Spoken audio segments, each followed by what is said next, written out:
there is something appealing to getting a behind the scenes sense of or understanding how something has come together in that unpolished way of assembling things. You can kind of see its anatomy. I want to switch gears a little bit because we're talking about all these spaces that you've worked in, and I want to touch on the fact that you've started your own business. And I guess to start, after years in gallery and museum leadership, what inspired you to start your own firm?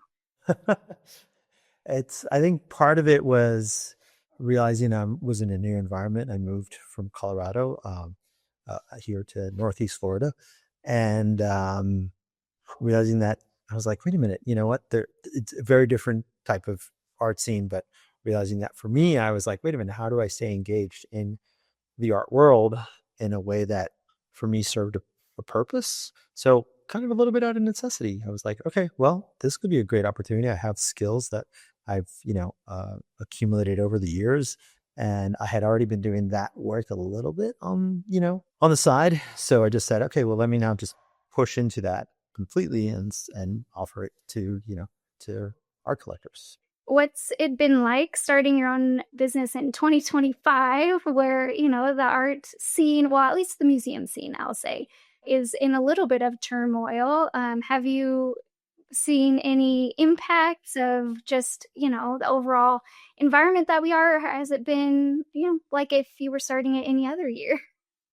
I definitely think there's a bigger challenge here, and there's a lot that it takes to kind of push out your own business, because it's just, I think discipline is key, right? You end up, I think, especially at the outset, working more and longer. There's a great level, obviously, of flexibility, but you're doing so much, right, for yourself. And a lot of people aren't used to that, and I think that takes a lot of effort. And so, you know, um, you have to continue to stick to it, and I think at some point you hope that it bears fruit. So Yeah, what advice would you give someone who's transitioning maybe from an institutional role to entrepreneurship in our field?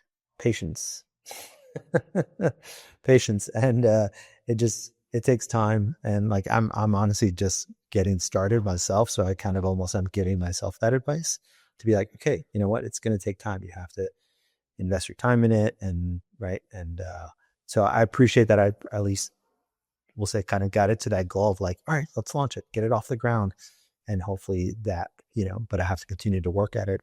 There's a lot of that business development side to get people aware of what I'm doing, use the network that I have, expand that network in order to make people aware that, hey, this is a new venture and I have this knowledge base and skill set that can hopefully, lend itself to helping, whoever needs it, right? Whether it's artists, galleries, institutions. So